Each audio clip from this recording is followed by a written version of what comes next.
ಒಳ್ಳೇದಾಗಲಿ ಅಂತ ಹಾರೈಸ್ತೀನಿ. ಆನಂದ್ ರೆಡ್ಡಿ ಆ ಕುಟುಂಬ ನಮಗೆ ಅಣ್ಣ ತಮ್ಮಂದಿರಿಗೆ ಹೆಚ್ಚಿಗೆ ಎಲ್ಲ ಕಷ್ಟಗಳಲ್ಲೂ ನನ್ನ ಜೊತೆಯಲ್ಲಿದ್ದಾರೆ. ಸುಮಾರು 20-25 ವರ್ಷದಿಂದ ಶಿಸ್ತಿನ ಸಿಪಾಯಿಯಾಗಿ ನಮ್ಮ ಜೊತೆಯಲ್ಲಿದ್ದಾರೆ. ಅವರೆಲ್ಲ ಕಾರ್ಯಗಳು ಕೂಡ ಆಶೀರ್ವಾದ ಮಾಡಬೇಕು. ಬಂದಿದ್ದೀನಿ, ಆ ಮಕ್ಕಳಿಗೆ ಒಳ್ಳೇದಾಗಲಿ, ಶುಭವಾಗಲಿ ಅಂತ ಕೋರ್ತೇನೆ. ರಾಜಕೀಯವಾಗಿ ಕೂಡ ಆನಂದ್ ರೆಡ್ಡಿ ಮುಂದೆ ಕಾಂಗ್ರೆಸ್ ಸಾಗರ ಜೊತೆಯಲ್ಲಿ ಇರಬೇಕು ಅಂತ ಕೂಡ ಸಲಹೆ ಮಾಡ್ತೀನಿ.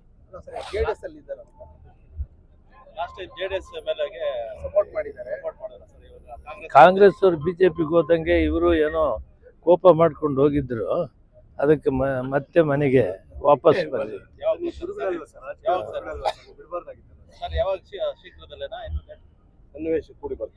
ಸನ್ನಿವೇಶ ಮಾಡೋಣ. ಅವ್ರ ಪಾರ್ಟಿ ಬಿಟ್ಟಿಲ್ಲ, ಅಕಸ್ಮಾತ್ ಅಲ್ಲಿ ಹೋಗಿ ಬಂದಿದ್ದಾರೆ ಬಿಟ್ರೆ ರಾಜಕೀಯವಾಗಿ ರಾಜೀನಾಮೆ ಕೊಟ್ಟಿದ್ದೀನಿ, ನಾನು ಕಾಂಗ್ರೆಸ್ ಬಿಟ್ಟಿದ್ದೀನಿ. ಯಾಕಂದರೆ ಕಾಂಗ್ರೆಸ್ ಅವ್ರನ್ನ ಅಧ್ಯಕ್ಷರು ಮಾಡಿದ್ದೆ, ಎಲ್ಲ ಶಕ್ತಿನೂ ಕೊಟ್ಟಿದ್ದೀವಿ. ಆದರೆ ಲೋಕಲ್ ರಾಜಕೀಯಗಳಲ್ಲಿ ಈ ಬಿ ಜೆ ಪಿ ಕಾಂಗ್ರೆಸ್ ಅಂತೇಳೆಲ್ಲ ಬಿ ಜೆ ಪಿಗೆ ಹೋಗ್ಬಿಟ್ರಲ್ಲ, ಅವಾಗ ಆ ಕಡೆ ಈ ಕಡೆ ಆಗಿವೆ, ತಿರುಗಿವೆಲ್ಲ ವಾಪಸ್ ಬರ್ತಾರೆ.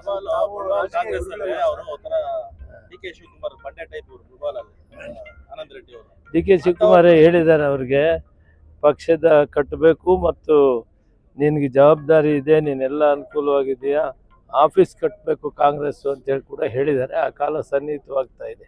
ನಡ್ರಿ ಅಧಿಕಾರ ಒಪ್ಪಂದ ಡಿ ಕೆ ಶಿವಕುಮಾರ್ ಅಧಿಕಾರ ಒಪ್ಪಂದ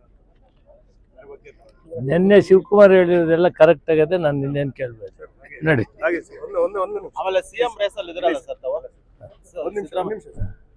ಸರ್ ಈಗ ಸಂಪುಟ ಕೋಲಾರ ಜಿಲ್ಲೆಗೆ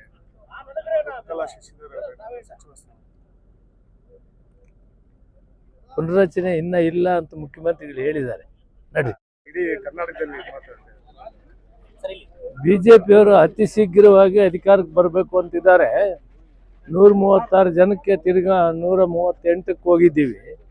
ಅವ್ರು ಹೆಚ್ಚು ನಮ್ಮ ಮೇಲೆ ಟೀಕೆ ಟಿಪ್ಪಣಿ ಮಾಡಿದ್ರೆ ಜನ ನಮ್ಮ ಪರವಾಗಿ ಬರ್ತಾ ಇದ್ದಾರೆ. ಅವರು ಅದು ಮಾಡಲಿಕ್ಕೆ ಆಗೋದಿಲ್ಲ.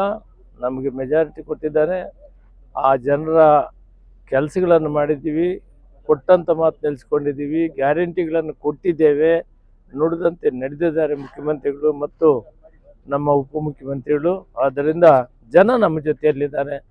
ಅವರು ಪ್ರಜಾಪ್ರಭುತ್ವ ವ್ಯವಸ್ಥೆಯಲ್ಲಿ ಒಂದು ಸಾರಿ ಅಧಿಕಾರ ಕೊಟ್ಟಾಗ ಅದನ್ನು ಪೂರ್ತಿ ಪ್ರಮಾಣದಲ್ಲಿ ಮಾಡೋದಕ್ಕೆ ಅವಕಾಶ ಮಾಡಿಕೊಡ್ಬೇಕು. ಮತ್ತು ಅವರು ನಮ್ಮಲ್ಲಿ ಏರುಪೇರುಗಳಿದ್ರೆ, ಅಭಿವೃದ್ಧಿ ಕೆಲಸಗಳಲ್ಲಿ ವ್ಯತ್ಯಾಸ ಇದ್ದರೆ ಅವನ್ನೆಲ್ಲ ನಮಗೆ ಮಾರ್ಗದರ್ಶನ ಕೊಡಲಿ, ಸ್ವಾಗತ ಮಾಡ್ತೀವಿ. ಆದರೆ ಸರ್ಕಾರ ತೆಗಿತೀವಿ ಅಂದಾಗ ನಾವು ಸುಮ್ಮನೆ ಕುತ್ಕೊಳ್ಳೋದಿಲ್ಲ, ತೆಗಿಯೋಕೆ ಅವ್ರ ಕೈಲಿ ಆಗೋದಿಲ್ಲ. ನಡ್ರಿ.